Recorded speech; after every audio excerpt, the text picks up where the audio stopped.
Realme's just launched two new phones in the Realme 16 series, the Realme 16 Pro and the Realme 16 Pro Plus. On paper, these two are quite similar, which makes things a bit more interesting. In today's video, I'm going to start with the Realme 16 Pro Plus, what it gets right, where it cuts corners, and then break down exactly what you gain or lose if you step down to the Pro. If this is your first time here, or in case you just can't remember, my name is Ash, you're watching C4eTech, and let's get started.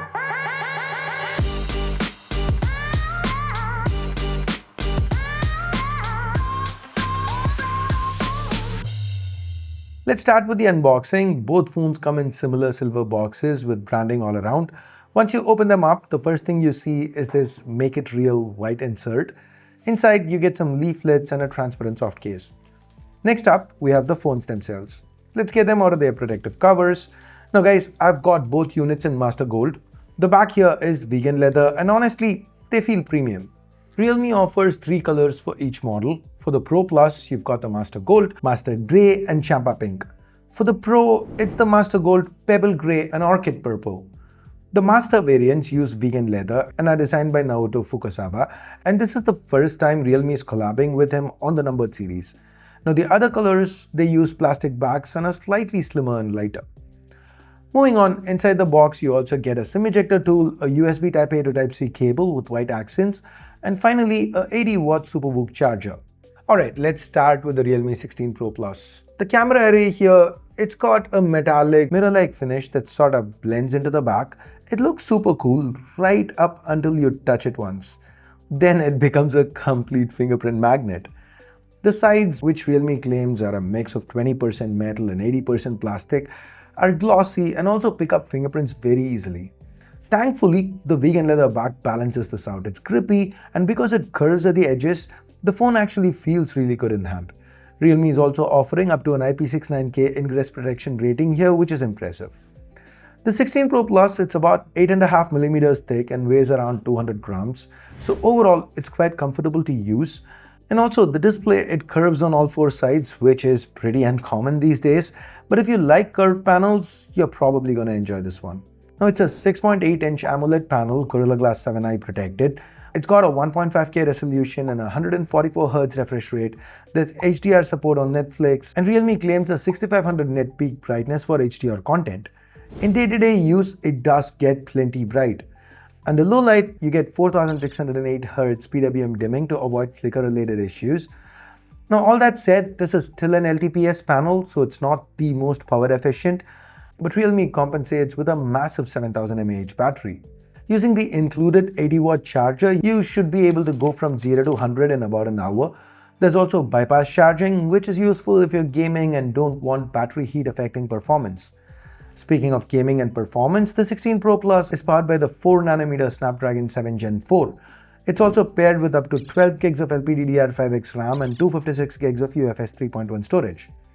Performance here is solid, but what really stood out to me was the stability. After a 20-minute stress test, this phone retained about 95% of its peak performance. Temperature stayed cool too, maxing out at about 42.5 degrees, so gaming should not be an issue at all. On the software side, we have Realme UI 7 built atop Android 16. Everything felt fast and responsive. There is a bit of preloaded bloat, but most of it can be uninstalled.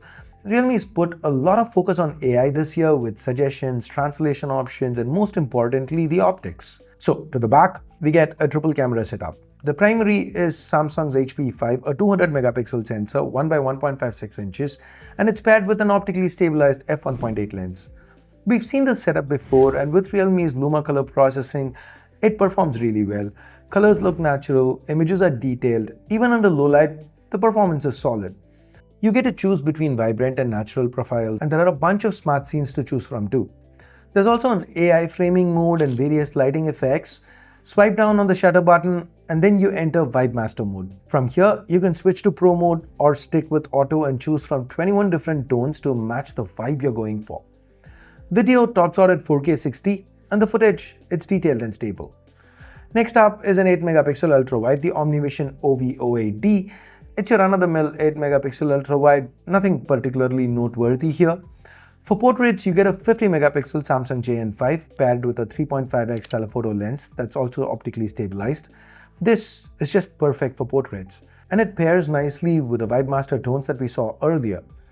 Now, the selfie camera is also a 50 megapixel sensor, the OV50D, and it does a great job. You even get support for 4K 60fps selfie video, which turned out surprisingly good.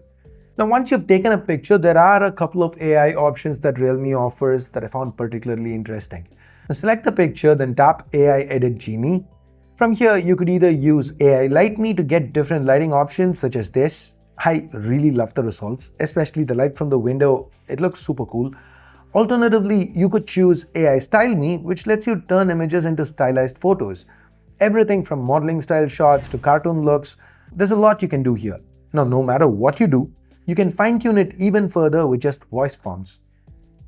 Make me taller and fatter. A few seconds later, done. Once again, make the image wide-angled and change my hair color to purple. A few seconds later, done. Super cool, right? Now let's move on to the Realme 16 Pro, the non-Plus model. Now the build here is more 2025. You get a flat front, flat back, flat sides.